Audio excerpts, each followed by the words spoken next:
नमस्कार दोस्तों, स्वागत है आपका। आज हम लोग हल्दी घाटी के युद्ध, जो मेवाड़ के शासक महाराणा प्रताप और अकबर के सेनापति राजा मान सिंह के बीच हुआ था, इसे हम एक कहानी के माध्यम से एक एक घटनाओं को पूरी विस्तार पूर्वक जानेंगे और समझेंगे। उस समय देखें तो अकबर अपने साम्राज्य विस्तार के लिए काफ़ी प्रचलित था। वह एक एक साम्राज्य को अपने अधीन करता हुआ जा रहा था। वो उस समय उसके दबाव में आकर बहुत सारे राजपूत वंश अकबर की अधीनता स्वीकार कर चुके थे। जैसे देखें तो आमेर के राजा, बीकानेर के राजा और जोधपुर के राजा भी अकबर की अधीनता स्वीकार कर चुके थे, क्योंकि अकबर उन लोगों को लालच देता था कि आप हमारे साम्राज्य में मिल जाइए, आप हमारे अधीन हो जाइए और हम अपने दरबार में आपको ऊंचे ऊंचे पद देंगे और आप अपना साम्राज्य चला सकते हैं आप, लेकिन हमारे अधीन रहकर। उसी समय एक मेवाड़ का शासक महाराणा प्रताप थे। उन पर भी दबाव बनाया गया कि आप हमारी देखें तो अधीनता स्वीकार कर लीजिए, मतलब आप हमारे अधीन हो जाइए। क्योंकि जब 1572-73 में गुजरात विजय हुआ, तो उस समय देखें तो दिल्ली और गुजरात के बीच मेवाड़ इनका जो भी क्षेत्र आता था, तो अकबर को लगता था कि यह रास्ते में पड़ रहा है और यह हमारे लिए अच्छा नहीं है, क्योंकि कभी भी हमारी सेना जाएगी, हमारे सैनिक जाएंगे, तो यहाँ पर कुछ परेशानियाँ हो सकती हैं, क्योंकि हमारा वह क्षेत्र नहीं है। तो इसीलिए अकबर इसे अपने में मिलाना चाहता था, मतलब कि जो मेवाड़ वंश है उसे अपने अधीन करना चाहता था। और उसने उस समय के राजा मान सिंह और टोडरमल इनको भेजा महाराणा प्रताप के दरबार में कि आप उनसे जाइए, बात कीजिए कि वह हमारी अधीनता स्वीकार कर लें। अगर हमारी अधीनता स्वीकार कर लेंगे तो जो भी खून खराबा है, जो कत्लेआम है, जो एक बड़ा विनाश को रोक सकता है, वह रुक जाएगा वो। लेकिन उस समय महाराणा प्रताप साफ साफ कर दिए कि हम स्वतंत्र ही रहना चाहते हैं, हम किसी के अधीन रहने से बेहतर है कि हम युद्ध भूमि में लड़ते लड़ते अपना सर कटा दें। तो उस समय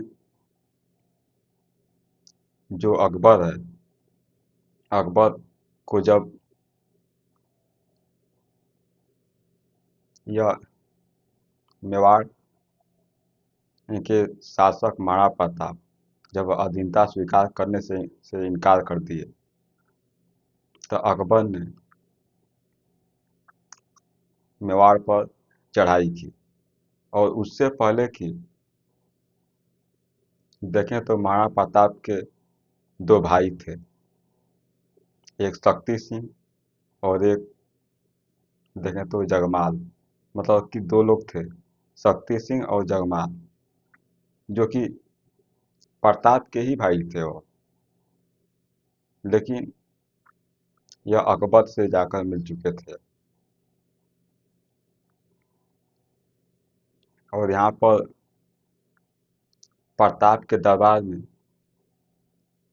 शक्ति सिंह को भी भेजा था उसने कि जाइए प्रताप से कह दीजिए कि आप हमारी अधीनता स्वीकार कर लें। लेकिन जब शक्ति सिंह गए प्रताप के यहाँ, मतलब कि मेवाड़ के शासक के यहाँ गए, तो उस समय जो प्रताप हैं, प्रताप ने साफ साफ मना कर दिया कि आप हमारे हैं लेकिन आप हमारे हो न सके और हमें गलत रास्ते पर ले जाने से बेहतर है कि आप खुद ही लौट जाएं आप। मतलब कि वह बोल दिया कि आप जो भी अकबर है, अकबर की अधीनता आप स्वीकार कर सकते हैं, लेकिन आपके ही जैसे हम नहीं हैं कि हम भी अकबर की के अधीन अपने साम्राज्य को कर दें। तो धीरे धीरे संघर्ष चलने लगा। जब संघर्ष बढ़ता हुआ आगे बढ़ा तो अकबर को अब लगा कि अब बातचीत से मसला नहीं हल होगा। तो उसने हल्दी घाटी के मैदान में हल्दी घाटी का युद्ध हुआ, जो कि मेवाड़ के शासक और अकबर के सेनापति राजा मान सिंह के बीच हुआ। उसमें राजा मान सिंह के पास काफी अधिक सेना थी, लगभग में 80,000 के आसपास सेना थी, कहीं कहीं 40,000 भी मिलता है। लेकिन मेवाड़ के शासक महाराणा प्रताप के पास उस समय 20 से 22,000 सेना थी। मतलब कि यह अंतर देखें तो कई गुना का अंतर था। लेकिन फिर भी सेना है तो है। और उस समय मुगल सैनिक के पास काफी आधुनिक हथियार थे, तोपखाना था। लेकिन मेवाड़ के पास न हाथों देखें तो आधुनिक हथियार थे, न ही तोपखाना था। तो इसके मुकाबले, मतलब कि अकबर की सेना के मुकाबले प्रताप की सेना काफी कमजोर है और संख्या में भी कम है। लेकिन प्रताप पूरी ताकत के साथ युद्ध किए। लेकिन देखें तो युद्ध शुरू शुरू में प्रताप ने बढ़त बनाई, लेकिन धीरे धीरे संख्या कम होने की वजह से प्रताप को पीछे हटना पड़ा। लेकिन उस समय प्रताप को लगा कि हमें सैनिकों से लड़ने से बेहतर है कि सेनापति पर निशाना लगाया जाए। उस समय रा, राजा मान सिंह हाथी पर बैठे हुए थे और जो हाथी था उसका नाम राम प्रसाद था। और जब महाराणा प्रताप जिस घोड़े पर थे उसका नाम चेतक था। और चेतक अपनी कौशलता के लिए, अपनी देखें तो रफ्तार के लिए जाना जाता था, प्रसिद्ध था। जब उस महाराणा प्रताप राजा मान सिंह के करीब पहुंचे और जो राम प्रसाद हाथी था उस पर चे, चेतक ने अपना दोनों जो अगला पैर है वह अड़ा दिया। मतलब कि जो भी हाथी का सिर है उस पर दोनों पैर को अड़ा दिया। लेकिन कहें तो जो देखें देखे होंगे आप कि हाथी के दो दांत होते हैं और दांतों में दो कटार बांधे जाते थे कि अगर कोई सामने से कोई घोड़ा अगर आप पर हमला करता है तो वह कटार उसकी रक्षा करेगा। तो जैसे ही प्रताप ने अपने चेतक को इशारा किया कि हमें राजा मान सिंह को मारना है, चेतक ने अपना दोनों अगला पैर राजा मान सिंह के हाथी राम प्रसाद के सर पर रखा। लेकिन वहीं पर दो कटारें बांधी गई थी।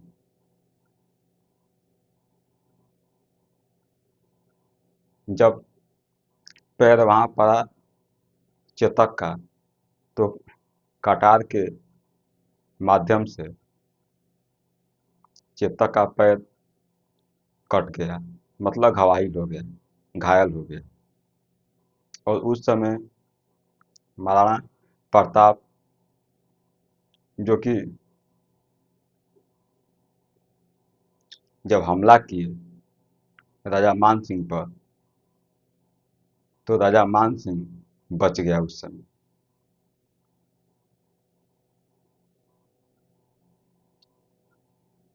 लेकिन जब महाराणा प्रताप को सैनिकों ने पूरी तरह से घेर लिया, क्योंकि उनका घोड़ा भी चेतक काफी घायल हो चुका था, तो उनके कुछ साथियों ने कहा कि आप युद्ध भूमि से निकल जाइए, आप चले जाइए। लाख समझाने पर महाराणा प्रताप नहीं माने। फिर भी लास्ट में जबरदस्ती कर कर उन्होंने युद्ध भूमि से जाने का निश्चय किया। और उनका जो मुकुट था और जो वस्त्र उनके एक सेनापति झाला थे उनको पहनाया गया, ताकि सबको लगे कि महाराणा प्रताप यही हैं। और वहां से महाराणा प्रताप चेतक को लेकर निकल गए। लेकिन उस समय जब वो निकल रहे थे तो दो सैनिकों ने महाराणा प्रताप को जाते हुए देखा। दोनों सैनिकों ने महाराणा प्रताप का पीछा किया। जब पीछा किए तो उसी समय शक्ति सिंह का ध्यान गया कि कोई पीछा कर रहा है महाराणा प्रताप का। जब वह देखे तो शक्ति सिंह भी पीछे से गए। जब चेतक जा रहा था तो उसके पैर में तो चोट लगी हुई थी, घायल था वो। एक बीच में रास्ते में नाला पड़ा। नाला को जैसे ही वह छलांग लगाया और छलांग लगाने के बाद चेतक गिर पड़ा और गिरने के बाद चेतक की मृत्यु हो गई। जब मृत्यु हो गई तो उस समय महाराणा प्रताप पूरी तरह से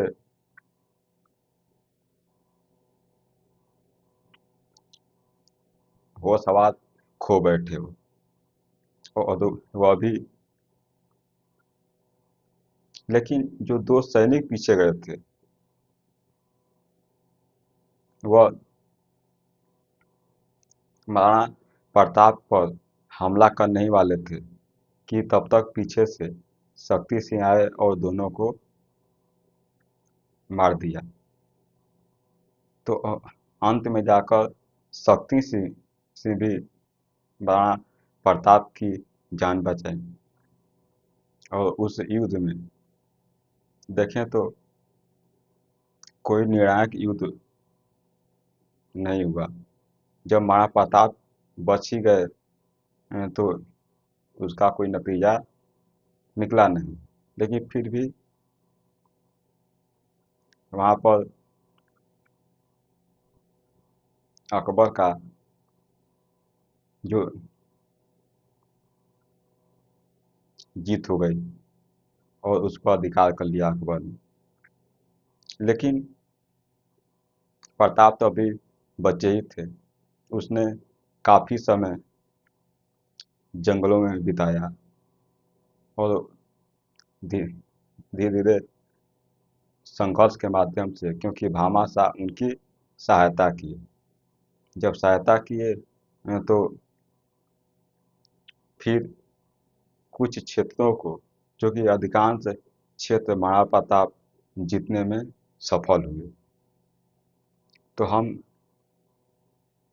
इसकी एक एक घटनाओं को और भी देखते हैं और समझते हैं।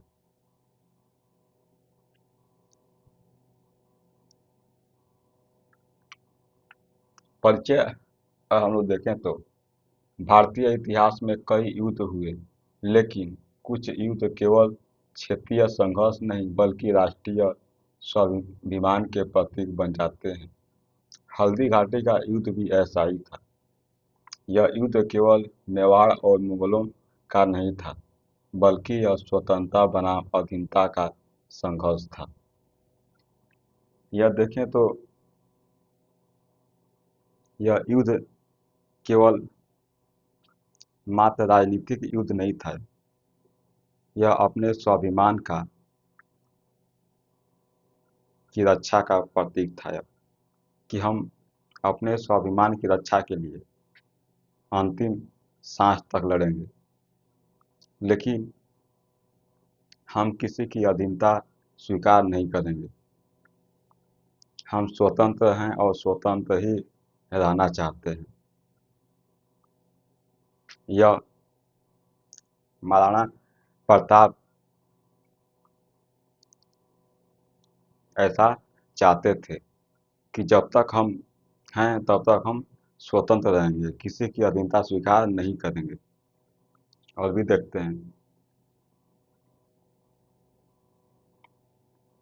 तारीख 18 जून 1576 ईस्वी, स्थान हल्दी घाटी, दर्रा अरावली पर्वतमाला, राजस्थान में पड़ता है।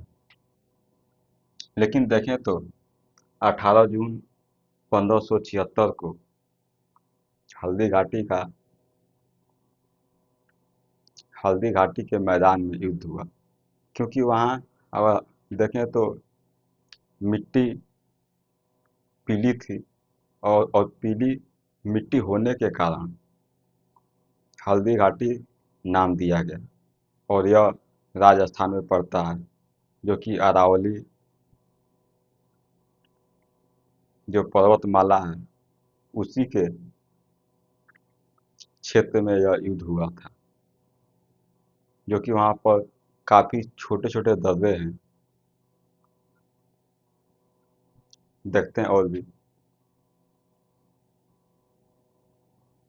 पक्ष देखें तो इस युद्ध में दो पक्ष थे।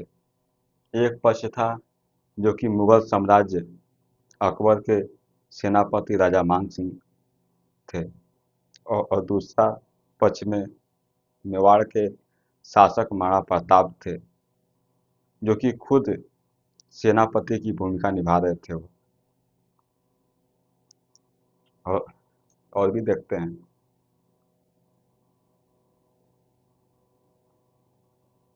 देखें तो युद्ध के कारण युद्ध के कारण क्या रहे उस समय।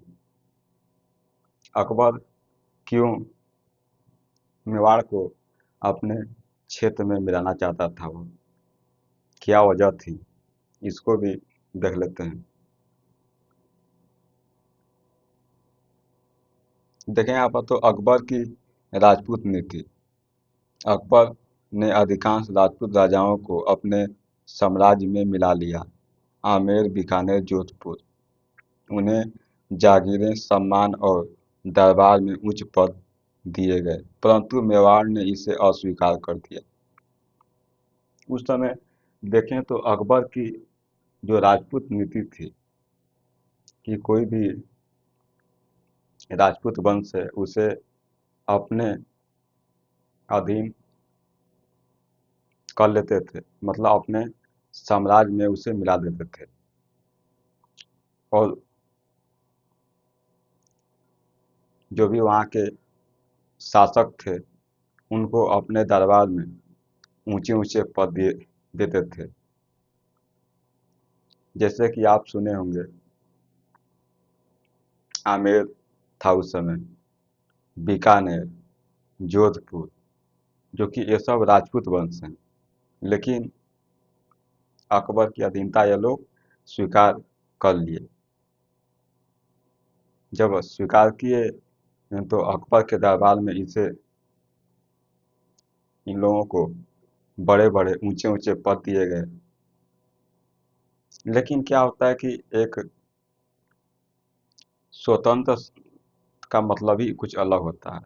स्वतंत्र हैं आप पर किसी का कोई दबाव नहीं है, लेकिन आप किसी के इनके अधीन रहते हैं तो उसकी सारी बातें आपको माननी पड़ती है।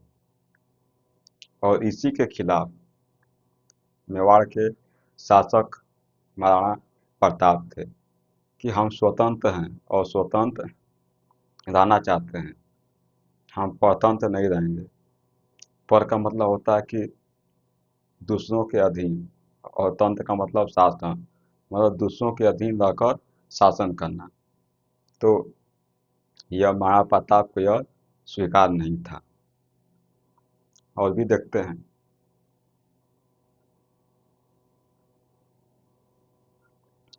देखें तो मेवाड़ का महत्व क्या था। चित्तौड़गढ़ दुर्ग रणनीतिक दृष्टि से अत्यंत महत्वपूर्ण था। यह दिल्ली से गुजरात जाने वाले मार्ग पर स्थित था। देखें तो चित्तौड़ दुर्ग क्यों महत्वपूर्ण था, क्योंकि 1572-73 में अकबर ने गुजरात विजय किया, और जो भी दिल्ली से और गुजरात के बीच में, मतलब कि दिल्ली से गुजरात के लिए जो रास्ता जाता है उसके बीच में चित्तौड़गढ़ पड़ता है। तो अकबर को लगता था कि बीच का जो क्षेत्र है वह हमारे क्षेत्र में नहीं आता, और हमारी सेना है, हमारे कुछ भी जो गतिविधि होते हैं वहाँ पर, तो वहाँ पर हमें रुकावट आ सकती है, क्योंकि वह हमारा क्षेत्र नहीं है। तो अकबर चाहता था कि हम इसे भी अपने क्षेत्र में मिला लें। जब क्षेत्र में मिला लेंगे तो कोई भी दिक्कत परेशानी का सामना हमें नहीं करना पड़ेगा, क्योंकि सब क्षेत्र हमारा ही हो जाएगा। लेकिन वहाँ के शासक थे महाराणा प्रताप। और भी देखते हैं। देखिए गुजरात विजय 1572-73 के बाद अकबर को इस मार्ग की सुरक्षा चाहिए थी। जब 1572-73 में गुजरात विजय हुआ तो इस मार्ग की सुरक्षा के लिए जो चित्तौड़गढ़ है वह चाहिए था। क्यों चाहिए था?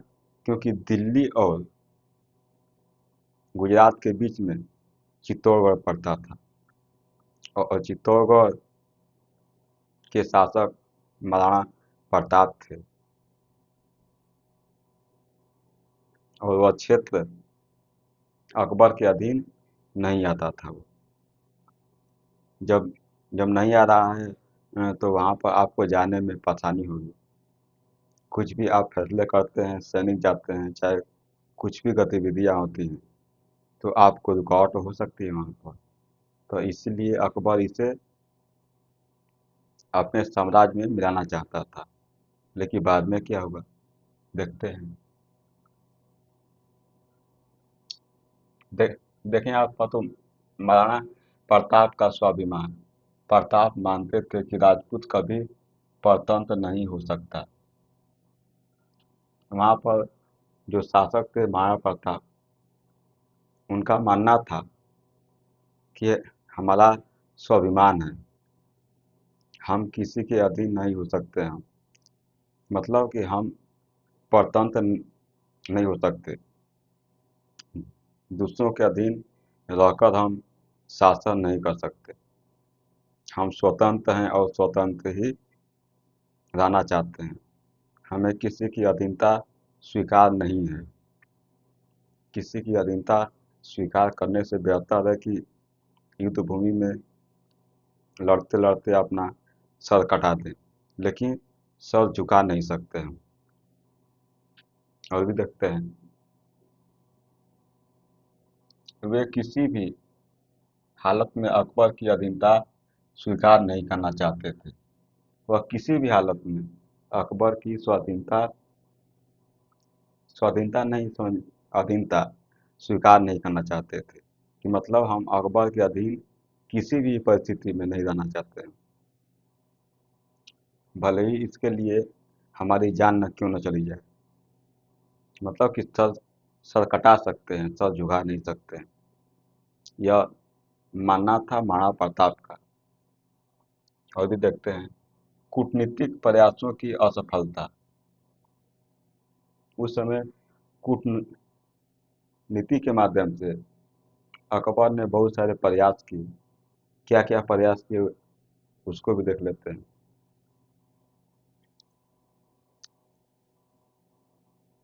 देखें तो अकबर ने दूत भेजे। उस समय महाराणा प्रताप के यहाँ अकबर ने दूत भेजे कि आप लोग जाइए और उन्हें मनाइए। तो उस समय कौन कौन लोग गए हुए हैं तो देखें तो राजा मानसिंह और टोडरमल, जो कि यह दोनों राजपूत हैं और महाराणा प्रताप के यहाँ गए हुए हैं। और क्या कर रहे हैं अब देखते हैं। अकबर ने दूत भेजे। देखें तो टोडरमल, मानसिंह आदि स- सभी ने समझाया कि अधीनता स्वीकार करने से युद्ध और विनाश टल जाएगा, परंतु प्रताप ने दृढ़ता से इनकार किया।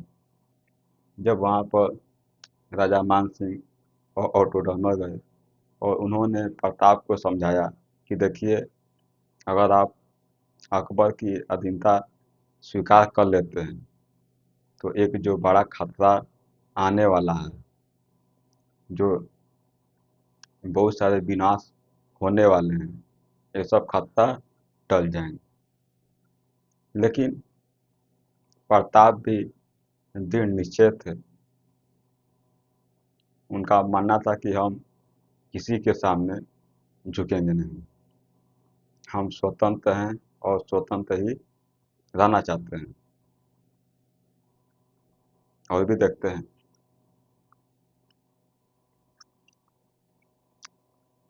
धर्म और संस्कृति की रक्षा। प्रताप को आशंका थी कि अधीनता का अर्थ होगा मेवाड़ की स्वतंत्र संस्कृति और परंपरा का अंत। इसलिए उन्होंने कहा, सिद्ध कर सकता है पर झुक नहीं सकता। प्रताप को लगता था कि हमारी जो संस्कृति है, हमारी जो सभ्यता है, इसकी रक्षा तभी तक की जा सकती है कि जब तक यह स्वतंत्र रहे। जब किसी के अधीन यह हो जाएंगे तो इनकी ये स्वतंत्रता क्या हो जाएगी, खत्म हो जाएगी। जो वर्षों की संस्कृति आ रही है, वर्षों की जो स्वतंत्र रूप में मेवाड़ को देखा जा रहा है, और जब हम किसी के अधीन हो जाएंगे तो यह जो वर्षों की परंपरा चली आ रही है, यह तो टूट जाएगी अब। और इसीलिए हम सर कटा सकते हैं लेकिन सर झुका नहीं सकते हैं। तो यह महाराणा प्रताप का यह मानना था।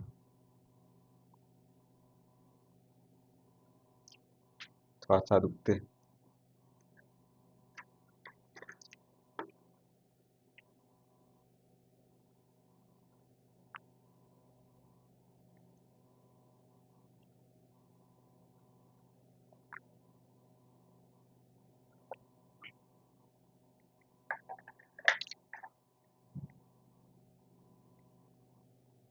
देखते हैं और भी।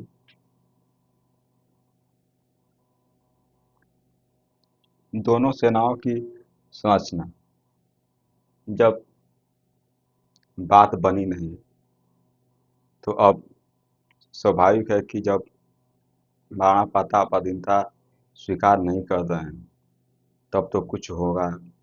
और कुछ का मतलब कि हल्दी घाटी का युद्ध हुआ है। तो दोनों सेनाओं के बारे में देख लेते हैं हम लोग। किसके किसके पास क्या है, उसको भी समझ लेते हैं हम लोग।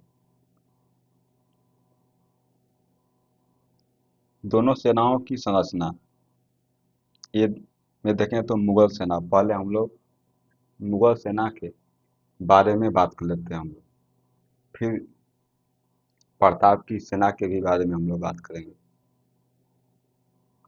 सेनापति राजा मान सिंह आमेर, मतलब कि अकबर की तरफ से सेनापति राजा मान सिंह युद्ध में शामिल हैं वो। मतलब कि सेना का सेनापति राजा मान सिंह सेना का नेतृत्व कर रहे हैं वो, जो कि आमेर के वो राजकुमार हैं। वो आमेर के रहने वाले हैं, लेकिन वह मुगलों की अधीनता स्वीकार करने की वजह से मुगलों की तरफ से वह युद्ध में शामिल हैं वो, और सेनापति की भूमिका निभा रहे हैं। और भी देखते हैं। सैनिक देख लेते हैं, सैनिक कितने थे उस समय। सैनिक संख्या लगभग 80,000। उस समय देखें तो कहीं कहीं मिलता है कि मुगलों के पास 80,000 की सेना थी, लेकिन कहीं कहीं यह भी मिलता है कि 40,000 की सेना थी। मतलब 80,000 हो या 40,000, लेकिन फिर भी यह प्रताप की सेना से काफी अधिक है यह। और भी देखते हैं। संरचना देख लेते हैं कि संरचना उस समय क्या थी। घुड़सवार घुड़सवार देखें उस समय तो तुर्क, अफगान और राजपूत, न तीनों मिलकर युद्ध में महाराणा प्रताप के खिलाफ यह लड़ रहे थे। मतलब कि तुर्क भी हैं, अफगान भी हैं और राजपूत हैं। राजपूत का मतलब कि आप खुद राजा मान सिंह को आप देख सकते हैं तो कि वह खुद एक राजपूत हैं, लेकिन एक राजपूत के खिलाफ वह युद्ध लड़ रहे हैं। वो क्यों लड़ रहे हैं? क्योंकि वह अकबर की जो अधीनता है उसकी स्वीकार कर चुके हैं वो। मतलब अकबर के अधीन है वो, जो अकबर कह रहा है वही आप कर रहे हैं। और भी देख लेते हैं। पैदल सेना, पैदल सेना भी है। भारी तोपखाना हाथी, अकबर की सेना में भारी तोपखाना है और काफी सारे हाथियां भी हैं। फिर देखें तो विशेषता उसके में क्या है, अनुशासित आधुनिक हथियारों से लैस है। उसके जो सैनिक हैं वह अनुशासित हैं वो, और जो भी आधुनिक हथियार हैं सब कुछ अकबर की सैनिक में सब मौजूद हैं। मतलब कि हर तरह से अकबर की सेना मजबूत है, कोई कमी नहीं है किसी भी तरह की। और भी देखते हैं। देखें मेवाड़ी सेना, अब मेवाड़ की सेना के भी बारे में हम लोग बात कर लेते हैं कि उनके पास क्या है और क्या नहीं है। सेनापति महाप्रताप, सेनापति खुद महाप्रताप हैं, जो कि वहाँ के शासक भी हैं। सैनिक संख्या लगभग 20,000 से 22,000। उसमें महाप्रताप के पास 20,000 से 22,000 की सेना है, सैनिक है। मतलब कि अकबर के पास तो काफी अधिक सेना है, लेकिन प्रताप के पास 20,000 से लेकर 22,000 तक की सेना है। फिर देखें संरचना, देखते हैं राजपूत योद्धा, भील धनुर्धर। प्रताप की सेना में राजपूत योद्धा हैं और भील धनुर्धर हैं। भील भील को समझे अगर तो इनका जुड़ाव जंगलों से काफी रहा है। इस समय भी अगर आप जाएंगे राजस्थान में तो भील समुदाय को आप देख सकते हैं। वह आज भी जंगलों से काफी लगाव रखते हैं, वो काफी जुड़ाव रखते हैं वो। तो प्रमुख सहयोगी भील नेता पांडा और भिलोड़ा।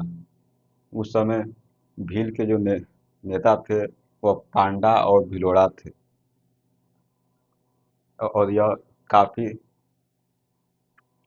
शिकार में, जैसे कि धनुष चलाने में काफी पारंगत होते थे ये लोग। तो प्रताप की सेना में ये भी लोग हैं।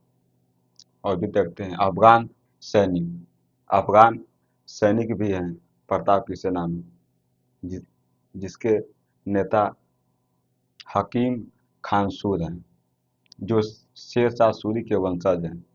जो हकीम खान सूर हैं वह शेर शाह सूरी के वंशज हैं वो। तो इतना समझ गए होंगे। और भी देखते हैं प्रताप का प्रिय घोड़ा, प्रताप का प्रिय घोड़ा चेतक भी इसमें शामिल है, जो कि अपने पराक्रम के लिए काफी विख्यात है वो। चेतक जो असाधारण शक्ति और निष्ठा वाला था, जो चेतक था वह असाधारण शक्ति वाला था वो, क्योंकि उसमें बहुत सारे ऐसे गुण मौजूद थे जो कि हर घोड़े में नहीं दिखाई देते हैं। और भी देखते हैं कमी क्या थी, प्रताप की सेना में क्या नहीं था, उस पर भी हम लोग बात कर लेते हैं। तोप खाना नहीं था, हथियारों की भी कमी थी। प्रताप के पास तोप खाना भी नहीं है, और हथियार भी उतने नहीं हैं जितने होने चाहिए, लेकिन फिर भी जितना है उतना तो है ही। खासियत देख लेते हैं, युद्ध कौशल, गुरिल्ला युद्ध की रणनीति। प्रताप की सेना में युद्ध कौशल तो है ही, लेकिन गुरिल्ला रणनीति का मतलब होता है कि छापामार युद्ध, छिप छिप कर हमले करना। तो यह भी रणनीति शामिल है। तो आप इतना समझे होंगे। और भी देखते हैं कि युद्ध स्थल हल्दी घाटी, जो युद्ध स्थल है हल्दी घाटी, उसके भी बारे में कुछ हम लोग जान लेते हैं।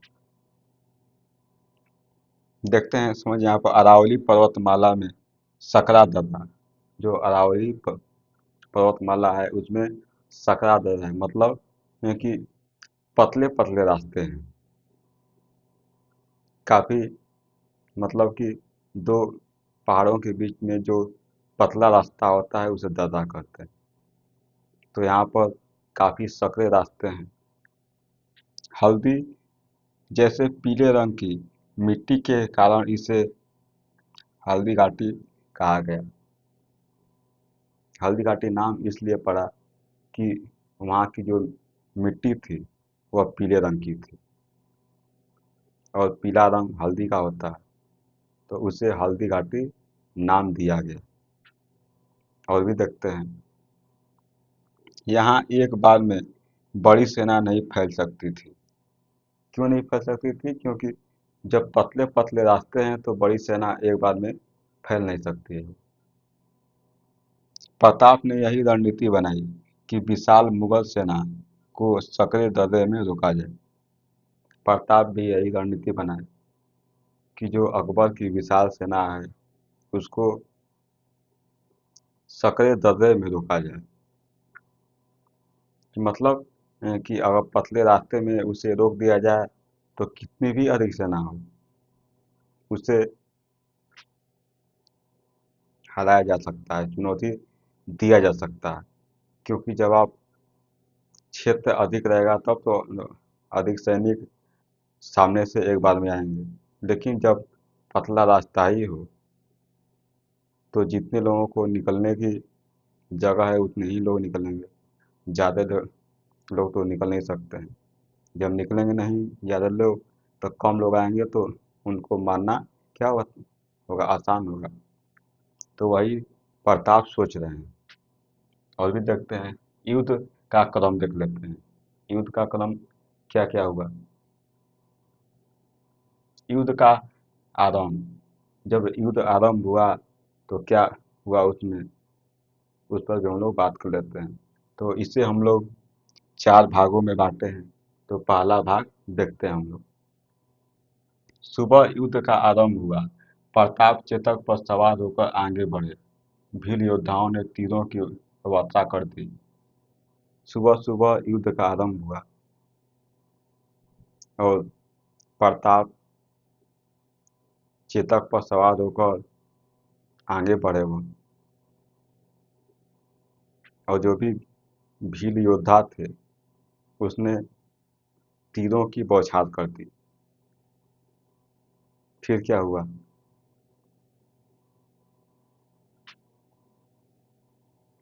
फिर फिर देखें तो यहाँ पर अफगानों ने तलवारों और बर्छों से आक्रमण किया।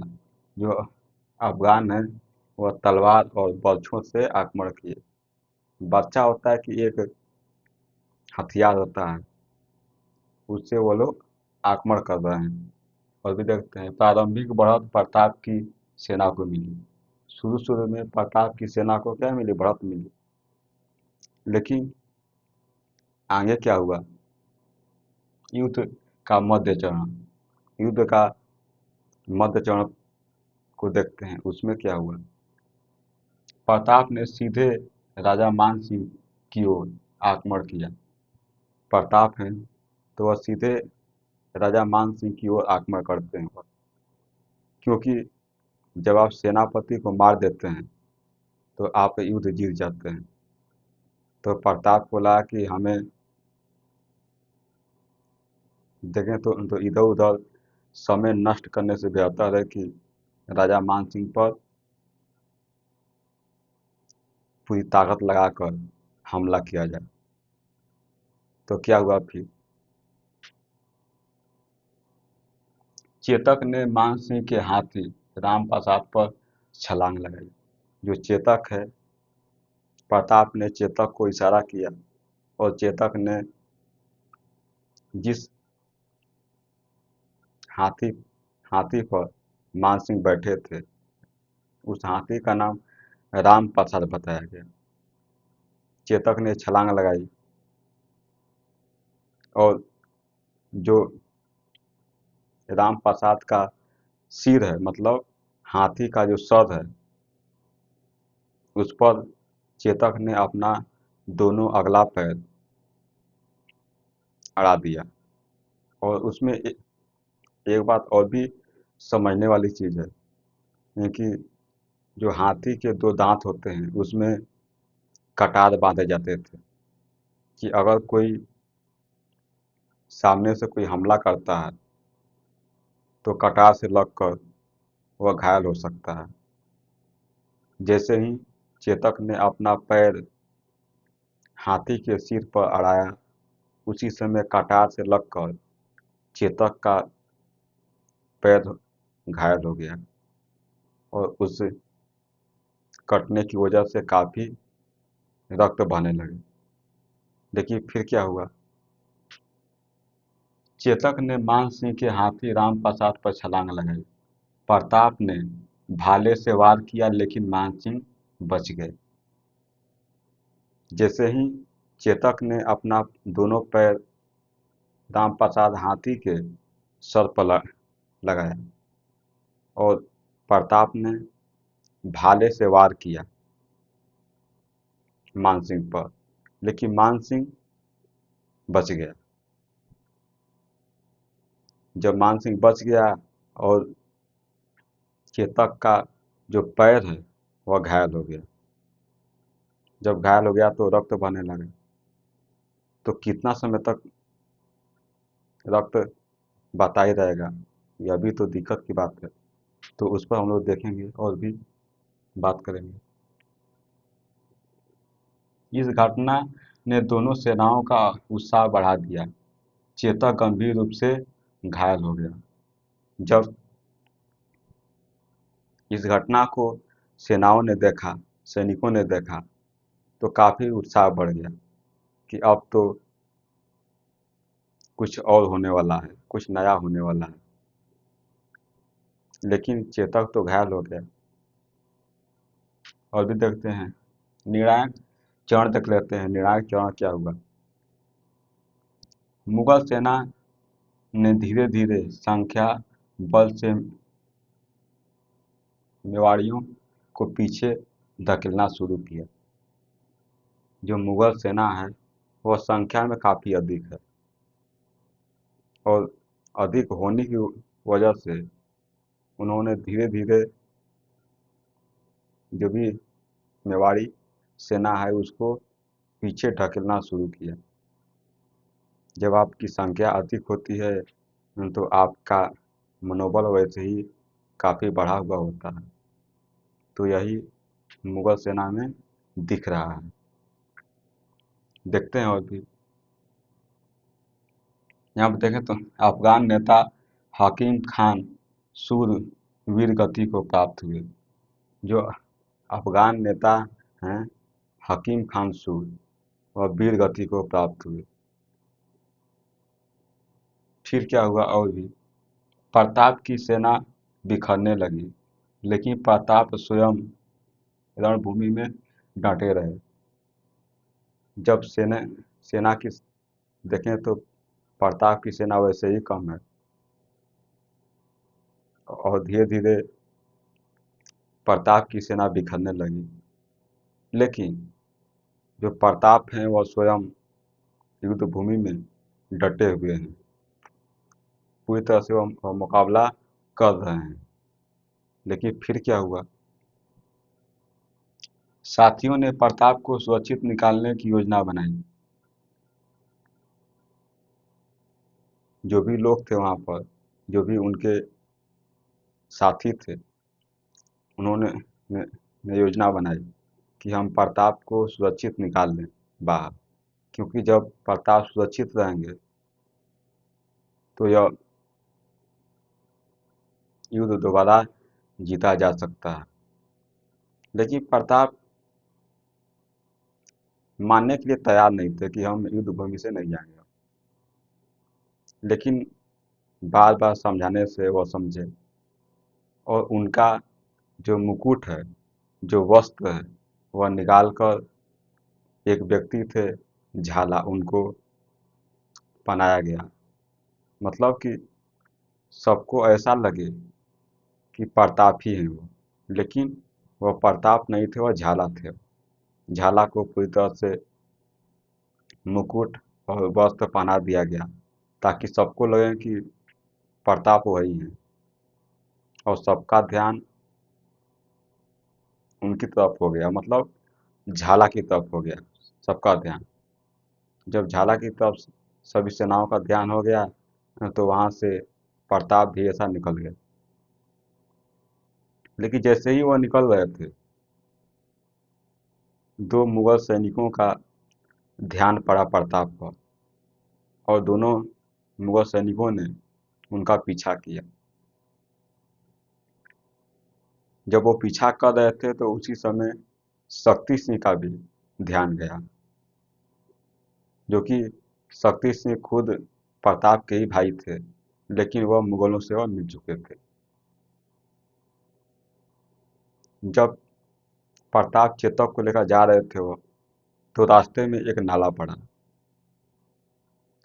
चेतक ने छलांग लगाई, और जैसे ही छलांग लगाने के बाद, जैसे ही उस पार चेतक पहुंचा, तो वह गिर गया वो, और गिरने के बाद उसकी मृत्यु हो गई। मतलब कि चेतक ने महाराणा प्रताप की जान बचा ली, लेकिन वह खुद को नहीं बचा पाया। लेकिन पीछे से जब दोनों सैनिक आए और जैसे ही वार करना चाहा प्रताप पर, तो उसी समय शक्ति सिंह आ गए और दोनों सैनिकों को उसने मार दिया। फिर देखते हैं और भी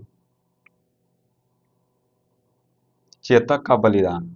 चेतक ने अपना फर्ज निभाया, अपना जो दोस्ती है प्रताप के साथ, क्योंकि एक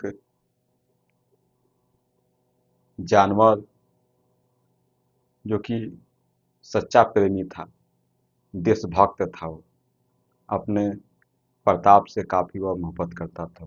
यहाँ पर उसकी मोहब्बत साफ साफ दिख भी रही है। देखते हैं, चेतक ने प्रताप को रणभूमि से दूर ले जाकर एक नाले के ऊपर छलांग लगाई। छलांग लगाने के बाद चेतक गिर पड़ा और वहीं उसकी मृत्यु हो गई। मतलब कि चेतक की वहां पर मृत्यु हो गई। चेतक ने अपनी जान देकर महाराणा की जान बचाई। मतलब कि चेतक अपनी जान देकर भी महाराणा प्रताप की वह जान बचाई। परिणाम क्या निकले? युद्ध भूमि पर मुगलों का अधिकार हुआ। मेवाड़ की सेना पीछे हट गई। मुगल विजय सैन्य दृष्टि से थी, लेकिन राजनीतिक दृष्टि से अधूरी थी, क्योंकि इस युद्ध का कोई परिणाम नहीं निकला। लेकिन फिर भी राजनीतिक दृष्टि से अगर देखें तो मुगलों की जीत हुई, और जो भी प्रताप का क्षेत्र था, मेवाड़, चित्तौड़, वो सब मुगलों ने जीत लिए। मतलब मुगलों की वहाँ पर कब्जा हो गया, और प्रताप को जंगलों की तरफ जाना पड़ा। और उन्होंने जंगलों में रहकर काफ़ी संघर्ष किए। उसने यहाँ तक कि उनके पास खाने के लिए भोजन नहीं था। एक बात देखने को मिलता है कि एक बार उनकी पत्नी ने कहा, क्योंकि उनकी पत्नी देखें तो दो लोग थी, एक अजब थी और एक फूल थी।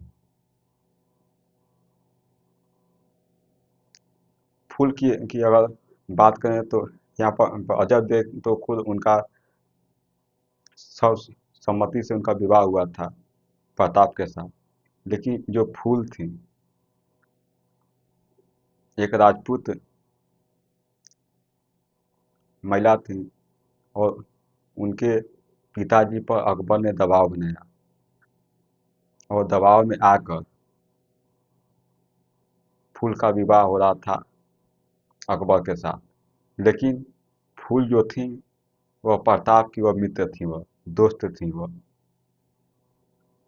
जब प्रताप को यह पता चला तो बीच मंडप से, मतलब कि अकबर वहां पर बैठा हुआ है और सामने फूल बैठी हुई है, बीच मंडप से प्रताप ने फूल को उठा कर लाया। और जब आप किसी को मंडप से उठा कर लाते हैं तो फिर आपको उनको उसकी रक्षा तो करनी है आप। तो रक्षा की वजह उनसे शादी करनी पड़ी। तो मतलब उनकी दो पत्नियां थी, एक अजब और दूसरा फूल थी। एक बार उनकी पत्नी ने कहा कि खाने के लिए कुछ नहीं है और उसने घास की रोटी बनाई। जब घास की रोटी उनकी बेटियां खा रही थी, उसी समय एक जंगली बिल्ली आती है। जंगली बिल्ली ने उनके हाथ से रोटियां छीनकर वो भाग गई। जब प्रताप ने यह देखा तो उनके आंखों में आंसू आ गए और उन्होंने यह प्रण लिया कि हम चाहे किस भी परिस्थिति में रहें, लेकिन हम मुगलों की अधीनता कभी स्वीकार नहीं करेंगे। और उनकी मदद उस समय भामाशाह थे, उन्होंने की, काफ़ी धन दिए उनको।